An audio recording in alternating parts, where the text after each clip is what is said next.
My name's Sam. I'm 27 years old and I'm currently a university undergraduate student. It's took me a very long time to get to where I am in regards to education, as I've had OCD really severely since I was 14. I think I had it when I was a young child, but it was never picked up on. Maybe if it was picked up on at school, it wouldn't have progressed to the point that it did. Um, it got really bad when I was 14 to the point where I wasn't going to school. I went from being an A grade, polite student who enjoyed going to school, had loads of friends at school, to not really wanting to go to school. I'd purposely like leave my PE kit at home or miss the bus, and I just wasn't really interested. It was just so much hassle to even leave the house that I'd just stay in the house.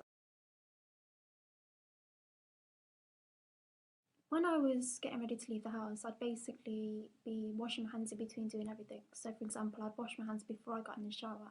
And it wasn't just washing my hands, which would take a minute or two, it'd take me about 20 minutes because I was washing them repeatedly to the point where my hands were bright red and bleeding.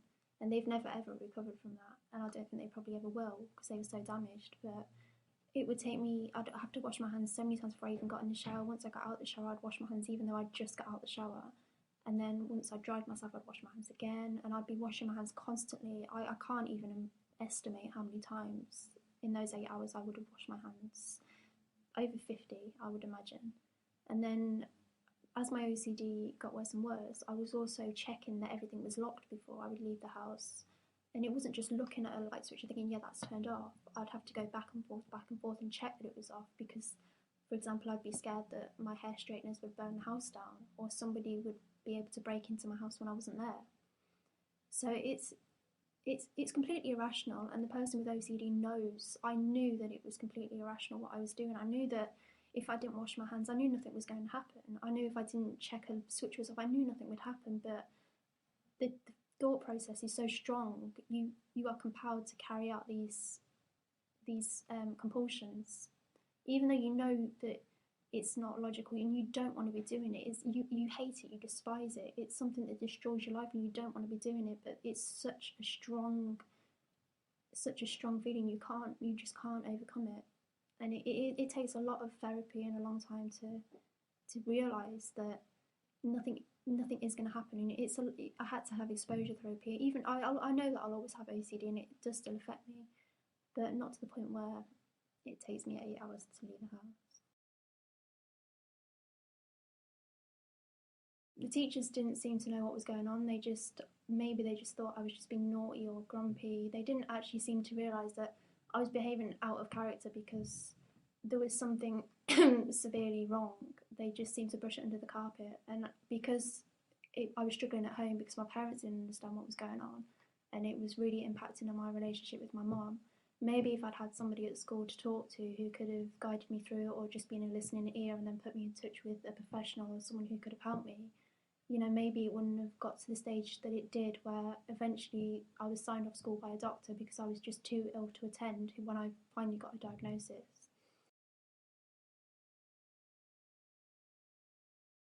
Maybe if there could have been some teachers could have been educated in OCD, or there could have been a specialist teacher on hand, or someone who, even if it's only one teacher that's trained in such mental health issues as OCD, then that's going to help people that are suffering. Because OCD is a very isolating, very confusing disorder. When I was 14, I had no idea what was happening to me. I thought I was going crazy. I didn't know why I was feeling these things, why I was doing what I was doing. I didn't know what was going to happen, and it was scary, and it was a really really horrific time.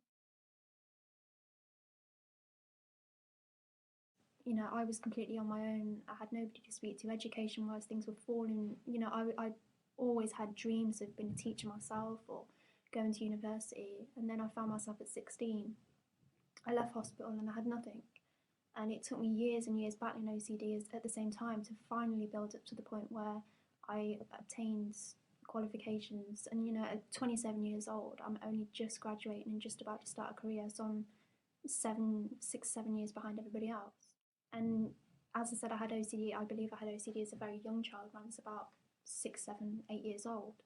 but it was never picked up on. Maybe if it was picked up on at that point, it would never have progressed to the point that it did.